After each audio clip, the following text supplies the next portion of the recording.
Alors, on va essayer de voir ensemble quelques éléments pour que vous puissiez un petit peu progresser sur la rédaction ici d'une réponse développée ou développement construit, comme on verra l'année prochaine en troisième. Alors, jusqu'à présent, on avait travaillé beaucoup les introductions en histoire, et là, c'est en géographie. Alors, je vous ai donné quelques pistes sur la fiche d'auto-évaluation, mais on va voilà, développer un petit peu ça ensemble. Alors, en géographie, on peut commencer une introduction en situant le lieu dont on va parler. Alors là, ici, il s'agit d'une ville. Donc, je vous ai mis située en Espagne, en Catalogne. Voilà, j'ai repris un élément du document, quatrième destination touristique d'Europe, derrière Londres, Paris et Rome. Et je vous rappelle que dans une introduction, alors ça, je ne l'attendais pas forcément, hein, mais on a une problématique, c'est-à-dire une question qui reprend un petit peu le sujet sous forme de question.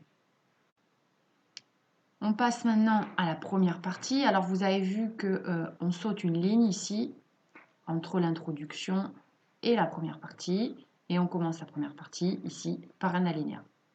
Alors souvent ce qui est bien de faire quand vous rédigez comme ça, c'est que votre première phrase de partie, donc ici cette phrase-là, présente un peu le thème de toute la partie. Donc ici notre thème c'est la variété des types et des lieux de tourisme. Alors, je vous avais demandé de faire la différence entre les types et les lieux du tourisme. Alors, type de tourisme, par exemple, ça va être le tourisme culturel. Donc, je l'ai évoqué ici, le tourisme culturel. Et puis après, je vous ai mis des lieux du tourisme. Alors, par exemple, la Sagrada Familia, ici. Donc, à Barcelone, on a plusieurs types de tourisme. Donc, on a le tourisme culturel, le tourisme balnéaire, le tourisme d'affaires. J'ai mis aussi dans cette partie finalement d'autres lieux touristiques qui sont en fait ce qu'on appelle les infrastructures de tourisme pour accueillir les tourismes. Les aéroports, les lignes à grande vitesse pour le train, ports de croisière, mais aussi les hôtels. Alors évidemment, ça ne sert pas qu'aux touristes, mais ils sont finalement plus grands parce qu'il y a des touristes.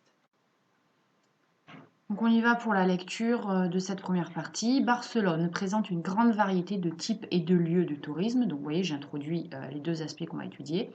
À Barcelone, les visiteurs viennent profiter de la richesse culturelle de la ville. Les Ramblas, le parc Güell ou la célèbre Sagrada Familia. Vous avez peut-être entendu parler de l'architecte Gaudi, donc c'est lui qui est à l'origine du parc Güell et de la Sagrada Familia.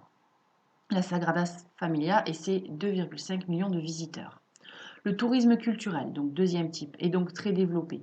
Barcelone étant sur le littoral, on trouve également le tourisme balnéaire. Donc vous aviez la définition tourisme de bord de mer, avec la plage de Barceloneta par exemple. Donc vous voyez à chaque fois un type et un exemple de lieu.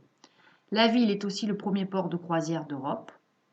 Tourisme d'affaires avec l'hôtel W Barcelona et tourisme vert avec par exemple le parc Montjuïc viennent compléter l'offre. Il y a beaucoup de touristes étrangers, donc 80%, puisque votre document vous disait qu'il y avait 20% d'Espagnols, donc on déduit qu'on a 80% de touristes étrangers.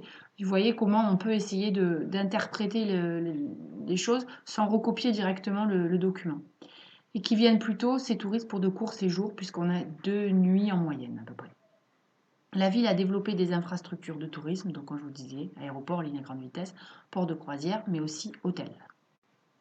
Alors on y va pour la deuxième partie. Donc là, j'ai repris pareil, une première phrase qui présente le thème de la partie. Donc dans votre livre, on vous parlait des conséquences positives pour la ville. Donc j'ai mis que c'était un véritable atout. On reprend un peu la même idée. Alors, chaque année, la ville accueille 8 millions de touristes. Donc repris les chiffres du document. Ces touristes rapportent à la ville 20 millions d'euros par jour en dépensant pour le shopping, l'hébergement, les entrées, l'aquarium par exemple. Donc vous voyez ici, shopping, hébergement, entrée. Finalement, ce n'était pas vraiment directement dans les documents, vous aviez juste 20 millions d'euros. Mais du coup, on essaye de voir comment on peut interpréter, rajouter des choses pour éviter de recopier juste le chiffre. Le nouveau port de croisière rapporterait 17 millions par an. 14% de l'activité économique de la ville est consacrée au tourisme. Et là, c'est pareil, je vais donner un élément d'explication, c'est-à-dire qu'une importante part des emplois et des entreprises sont liés au tourisme. Le tourisme fait donc vivre la ville. Une sorte de conclusion pour terminer un petit peu la partie. Et vous allez voir ensuite, on va passer avec une phrase de transition à la troisième partie. Donc, troisième partie. Alors, vous voyez, hein, à chaque fois, quand on change de partie, ça, vous commencez à avoir l'habitude, on va simplement à la ligne et on réserve le saut de ligne pour l'introduction et le développement, et puis ensuite la fin du développement et la conclusion. Donc ici, on va juste à la ligne avec un alinéa. Donc ici, une phrase de transition. Donc ça, on peut essayer de travailler ça, de passer d'une partie à l'autre avec une petite phrase qui va amener le thème de la partie, mais qui peut reprendre aussi ce qui a été dit en haut dans la partie précédente. Mais le tourisme est parfois considéré comme une contrainte, notamment pour les habitants. Donc là, on reprend ce qu'il y a dans le document. Ainsi, des slogans Go Home qui insistent les touristes à rentrer chez eux se multiplient. Les habitants délaissent les espaces trop touristiques comme les Ramblas, qui sont envahis de commerces pour les touristes, avec des restaurants rapides, des souvenirs.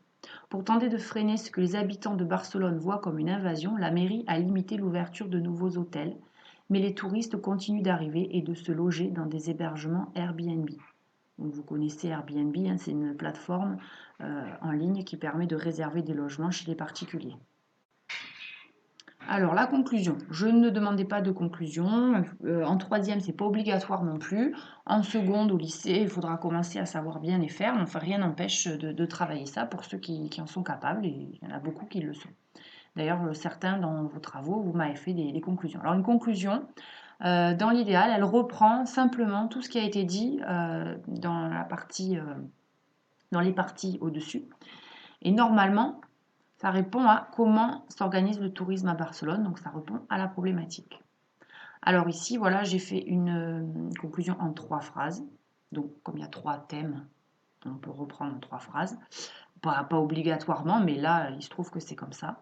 Barcelone a de nombreux atouts qui lui permettent de développer plusieurs formes de tourisme. Donc on ne revient pas sur les formes de tourisme. On les a évoquées en première partie. On rappelle simplement qu'il y a différentes formes de tourisme.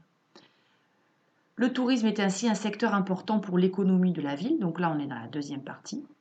Mais la capitale catalane est victime de son succès et doit relever le défi de préserver la poule aux œufs d'or, c'est-à-dire les touristes qui amènent beaucoup d'argent, sans sacrifier le bien-être de ses habitants. Et parfois une conclusion, dans l'idéal, elle amène un autre problème.